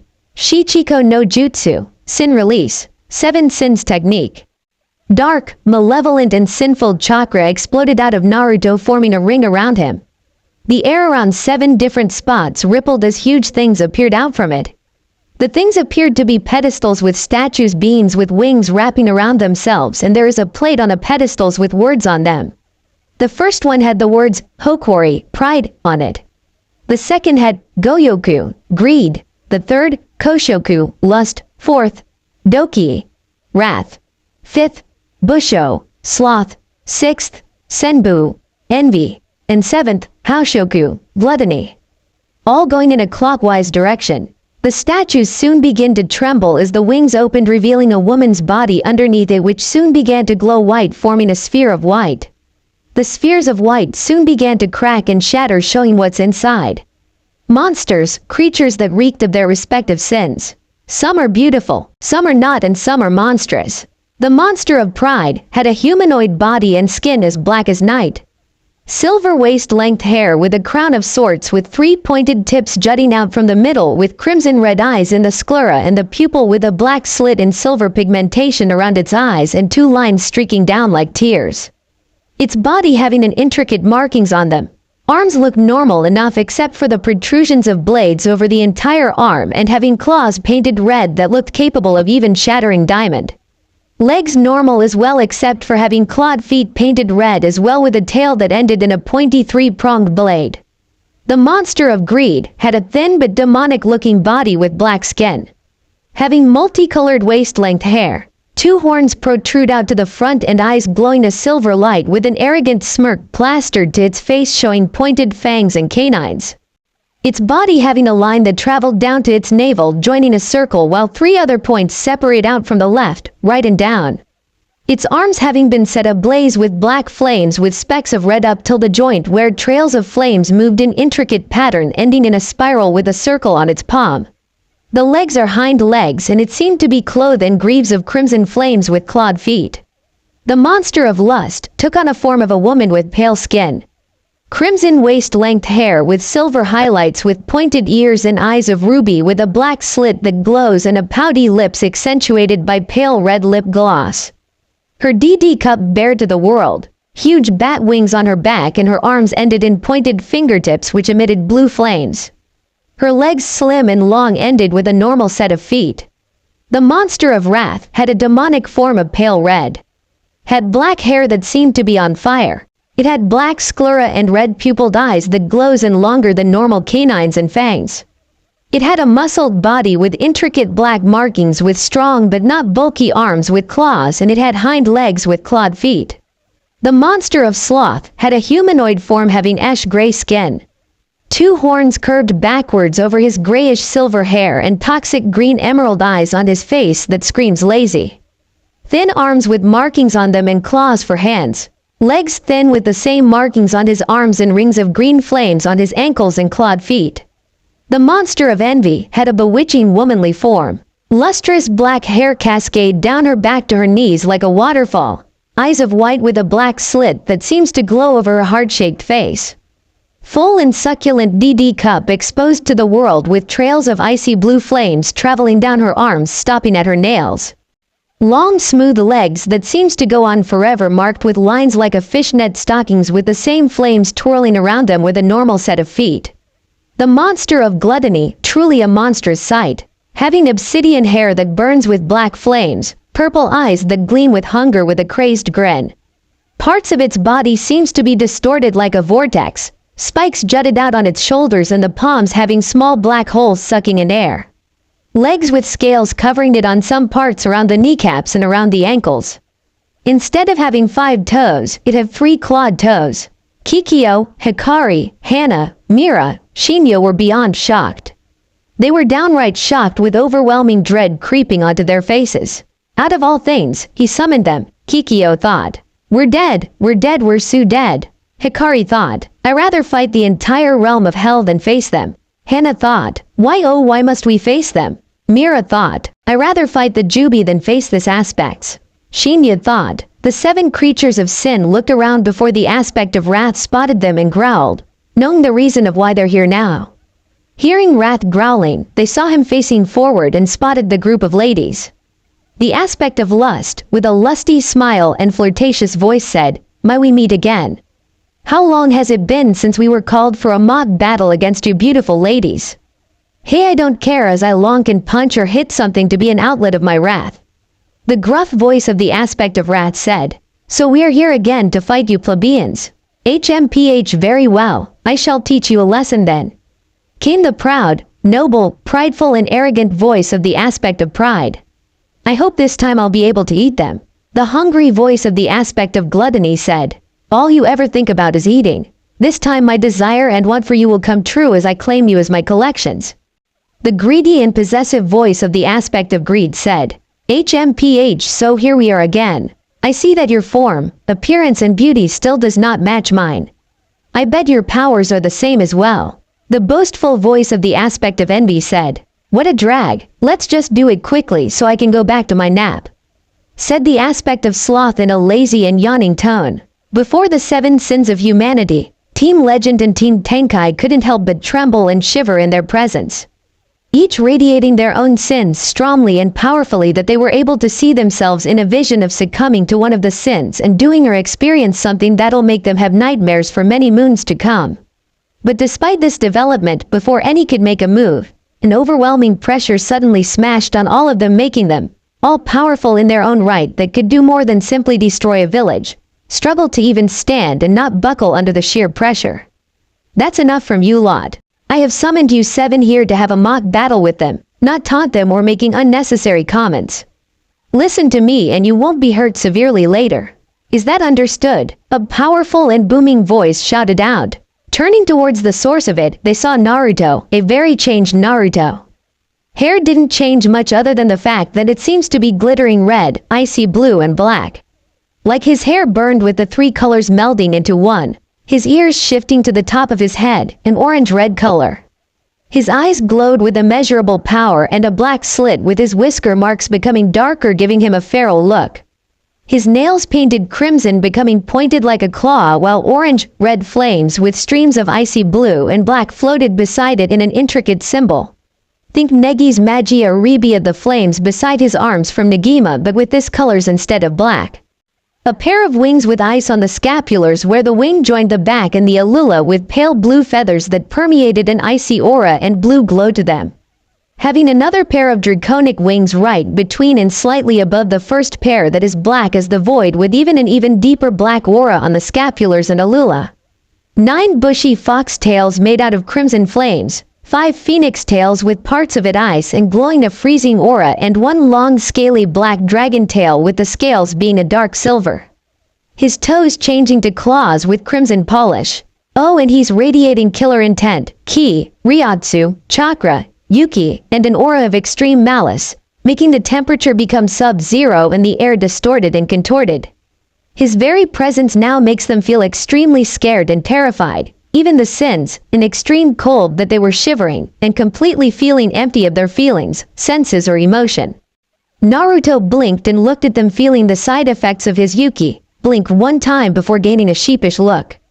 Ehehehe, Gomen, forgotten about this, Naruto said sheepishly. He then received the yuki he was subconsciously releasing, and the effects lessened to be bearable enough. They all breathed in relief and for the need of air. Gaining their bearings, they looked at him and couldn't help but marveled at his transformed state. His very presence able to make any lesser man drop dead just by being there, and by looking into his eyes, you will be forever trapped in them. Lost to reality, captivated by eyes full of incomprehensible power by any mortal being, and the souls forever lost in them. Naruto cleared his throat to stop them from starring too much. Snapping to their senses, he began, now that I have your attention, How about we begin the real battle now? Naruto looked at the group of ladies in front of him. Ladies, how about a waltz with this devil's hymn? It'll be interesting to say the least. The ladies looked to each other before facing the aspects and Naruto with amused expressions. I thought you won't ask, Naruto. Kikyo smirked. Indeed, how long do you think we're waiting for you to utter those words? Hikari rose a brow. You sure know how to make people wait. Hana chirped in, especially ladies. Don't you know it's rude? Mira grinned a teasing grin. Shame on you, Naruto, making us wait for the true event. Eyes glimmering with a gleam, Shinryu said. Naruto and the Sins looked at them with stumped expressions. Naruto suddenly laughed out loud. His voice deep and demonic, his laughter booming like thunder. Ha ha ha ha, you girls never failed to amuse me. If you're expecting this then, very well. Naruto shouted. The aspect of greed immediately raised both hands where darkness began to swirl in his palms. He get sucked into the endless abyss. Maiden.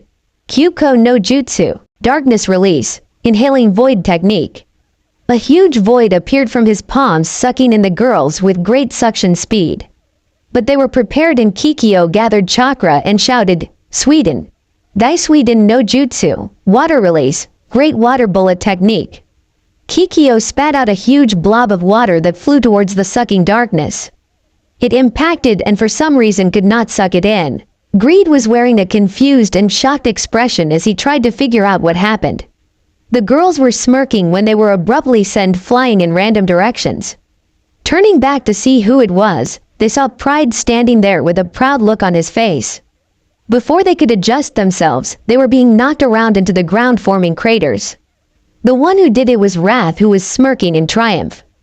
Greed finally managed to suck in the water bullet and release a huge Kyuko no Jutsu and beginning to suck in the fallen ladies. Then the huge void suddenly shot forward in a drill-like manner. Greed was grinning crazily. Ha! Take this, ladies. Maiden.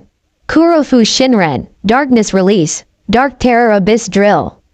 The gigantic drill of darkness sped at incredible speed towards the earth.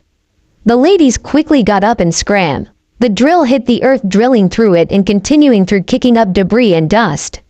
Mira launched a huge fireball at Pride, who didn't move from his previous position. Said aspect saw it and merely smirked. Futile. He swatted away the fireball and launched back an even bigger black fireball.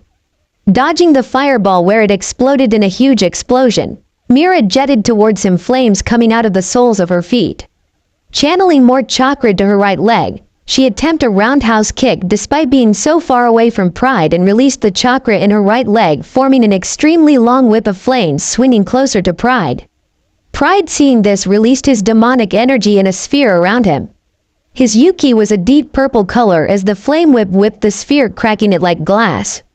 Despite this, Pride reared back his arm and launched a punch that sends a blast towards Mira. Said person saw this and gathered the flames around her, forming a protective sphere of flames around her. The blast impacted the sphere, causing a huge explosion to occur. Mira was sent flying straight into the ground, forming a huge crater around her. Hana rushed to help her but had to backflip to dodge a punch from Wrath to avoid turning to paste. Rushing back in, she punched with chakra, enhancing her and sent Wrath skidding a few meters back. Wrath grinned despite being pushed back and slammed the ground beneath him, causing the earth to shake and shatter. Hana had to jump to avoid that before gathering water in her hands and throwing out a lance of water at him. Wrath dodged it and stretched out his hand, swiped it towards her. As it did, trails of energy left his hand and formed waves.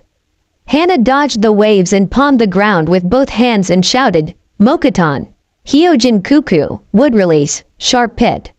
The ground beneath Wrath trembled a bit before jutting out sharp wooden spikes. Wrath was quick enough to avoid it but not quick enough to avoid getting scrapped.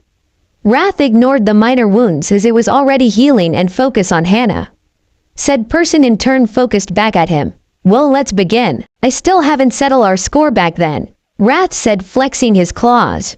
Hana settled into a stance and made a come on gesture. Wrath happily agreed. That's all for now. If you enjoy, then please like, share and do comments.